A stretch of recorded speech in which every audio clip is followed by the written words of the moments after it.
Welcome to this fireside chat. What we're going to look at today is how we can add value for our clients and why we should add value. And to illustrate the point, we're going to look at how we go about writing case studies. Remember, we covered case studies in an earlier session.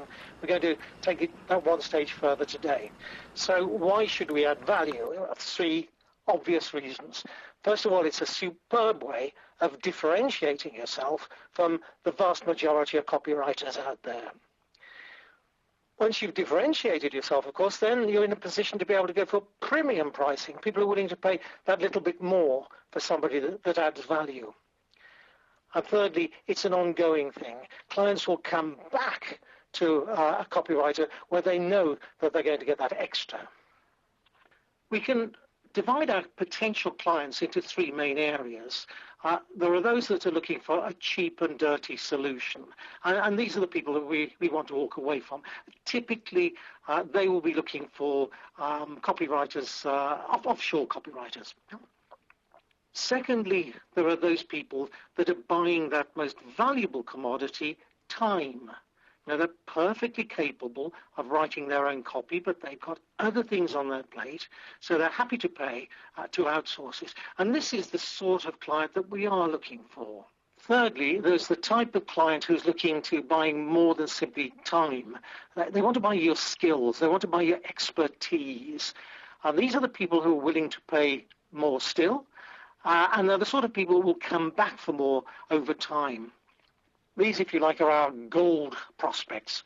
So I'm going to address those, and I'm going to show you how you can add value. To illustrate the point, we're going to talk about writing case studies.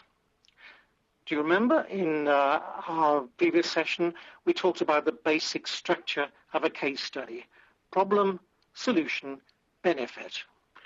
And that, with slight variation, it is the typical structure of a case study. You know, we start off with a strong headline, usually stating a benefit that's been achieved, such as Company X drives down costs and captures market share with Zizzo. We follow with a brief couple of lines summarizing the whole of the case study. We go on to a description of the challenges that Company X has been experiencing before they adopted Zizzo. The business needs that they have to change and the criteria for selecting the right product or services to solve those problems.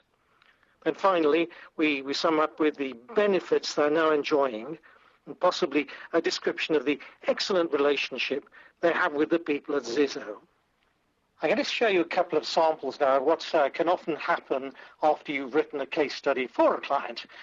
I've blurred the text purposely to protect the innocent, because these are real live organizations, large ones, and see if you can spot what is wrong with them. In this first example, this is a printed case study, and this is an online case study. So what do they remind you of? Well, they remind me of sort of copies of the Times circa 1900. Text heavy, well, not just text heavy, I mean exclusively text, possibly with just a tinted panel. Things have moved on somewhat since 1900, and editors really understand how to draw readers into their text, how to entice them. So let's look at the sort of things that editors tend to use, because maybe that would be a good idea to apply them to case studies. One of the tricks is to use something called call-outs. This is a single sentence or a couple of sentences taken from the main text and blown up, often with quotation marks to give it even more immediacy. Nowadays, people don't start at word number one and work their way through an article or through an item. They tend to skip read. They skim the page. They skim the screen. And this is particularly true, of course, about a copy on screen. So call-outs are a wonderful way of capturing their attention and drawing them into the text. But even if it doesn't succeed in drawing them into the main text, they'll go away with at least one message simply having read the call-out. So an incredibly powerful technique. Something else, of course, that editors use are photographs of real live humans. And sometimes they'll combine the two. So the photograph will be accompanying a call-out. And to give it that extra immediacy, the big quotation marks. What a marvelous opportunity then for you to add value to your client. If you can see from their website or from their printed literature, they tend to be the very pedestrian, text-heavy approach. Why don't you suggest they adopt an editorial style? I'll show you an extreme example. So this is perhaps an extreme example of editorial style.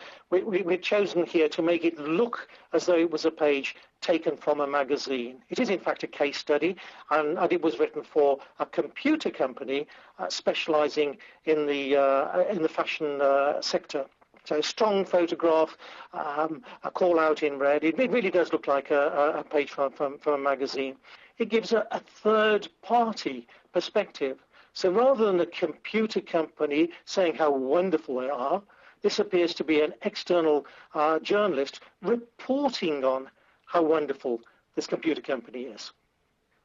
In this example, it's again an editorial style written for a very small company, three or four man company, who managed to close a contract with a very large organization, with NATO.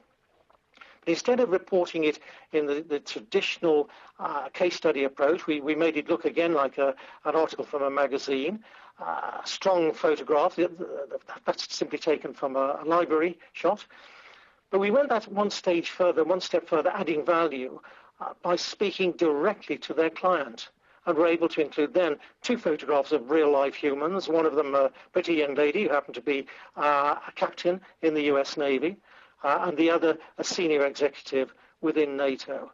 So an incredibly more powerful case study than the traditional pedestrian approach. So there we have it. I hope you found it interesting. I hope you found it useful. If so, it means I've added value.